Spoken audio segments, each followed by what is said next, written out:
My name's Rachel. What's your name? My name's Kate. How are you doing today? It's been a pretty good day. Been a few stressful things, but I've gotten through them. But I just have things on my mind all the time, and it just makes me cry a lot. So I'm really glad you came. Maybe you can help me with these things that I can't get off my mind. Well, what would you like to talk about today? Well, our oldest son is on drugs, or has been, and he's married, and he has 3 children, and he's been in and out of jail several times, and when he was in jail, we would keep the kids, and I just dearly love those children, but we have not been allowed to see them since last July 2012. And I've just got to see those babies. I don't know how exactly I'll be able to help you see them, but I could maybe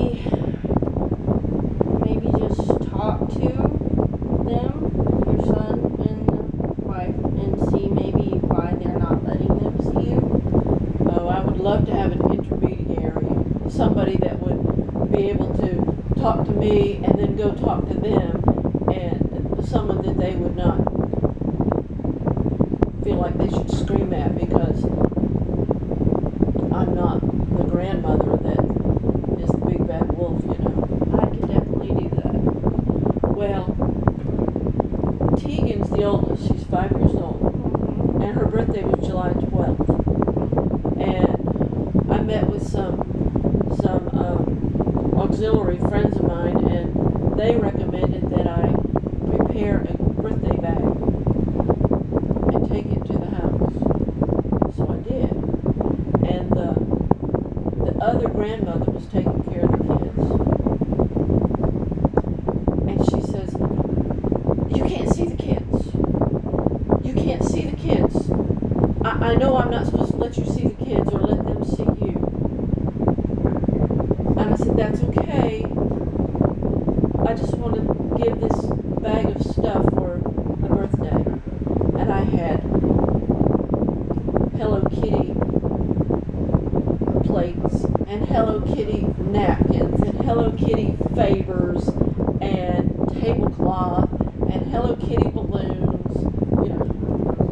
And I had, she's going to be in kindergarten this year, so I had crayons and scissors and Stuff she needed. and I said, and coloring books. And there's a 3-year-old little boy and a 1.5-year-old little girl. And I said, "Please don't let the mother throw these away." Because I'd spent over $100 on that bag of stuff. It's amazing. And I bought a plant for the mother with great big flowers on it. And I never heard whether or not they got the bag, whether or not it was accepted or not. And my husband and I made a book of photographs of things of the kids when they used to live here at the farm and things that they did, and I wrote in kindergarten type lettering. And I said to the other grandmother, I said, "There's a little bookend made in there. Please let them see that. I want to see those babies." Completely understand. Especially if they used to live with you. That makes it even harder that you don't see them now. Since the oldest one was 9 months old, and when she was 2.5, the mother left and took her, and she was gone for 9 months. She came back, and she said they were waiting on the front porch when we drove up, and little Tegan ran out, and she says, "Grammy, I'm here, I came back." I'm sorry, I'm crying. It's okay to cry. It's so heavy.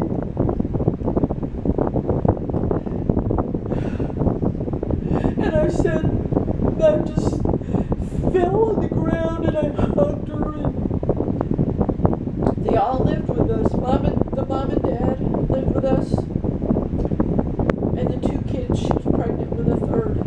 So how old were the two kids at that time? 3 and a year and a half. And she was Pregnant with? barely pregnant with the other one, yeah, the last one. So they lived here for a year. And then Philip got in that bad accident. And young Brian, had been going through our stuff, and things had been coming up missing. I had 2 silver candlesticks that were my father's. One of them was broken, so I had that tucked away. One of them was fine, and I had it right there on the counter in the kitchen. And it had one of those goofy solar lights stuck up in it. And with the light from the ceiling during the day, the solar power would come on, and then we had this like a candle in the evening at night when we turned the lights off. And all of a sudden I noticed that there was this ugly candlestick there with that solar light in it, and my silver one was gone. And he had been, and I questioned him. I said, "Where is it? That was my father's. Where is it? It's the only thing I have from my father." And he honestly said he didn't know where it was, because I figured out later, because he sold it on the street for drugs. Now I can forgive him for that, but I don't know if I can forgive him for not seeing the kids. I mean, it was bad enough that he took off, I guess, him and the mother took off for a little while when the child was 2.5, Yeah. and then they came back. It was bad enough that they took off one time, and I'm assuming they did not tell you where they were or anything. No contact whatsoever. No contact. Then they came back and lived with you for another year, started stealing things from you, and then just left again, and now you see your grandchildren. I mean, that's terrible, and it's not fair, and I will think of ways that maybe I can get them and you together, and to maybe talk about it and see. And also, if he's still doing drugs, then maybe an intervention needs to happen. That might, maybe he'll open his eyes, and just that would be what I could do, is just try and get y'all in the same room and talk about it and see why he's not letting you. Because he may be, for some reason, I don't know why, but he might be mad or upset at you for something, even though it doesn't seem that you've done anything. He might just be delusional. But maybe if you have a talk with someone else there, maybe he'll be able to tell you why he's doing what he's doing. And To make it even worse, when the policeman came that night after Philip's accident, he brought his wallet, and he told us we needed to go to the hospital because they didn't know if Philip would live or not. And at that time, Jerica and the kids were not living here, but young Brian was.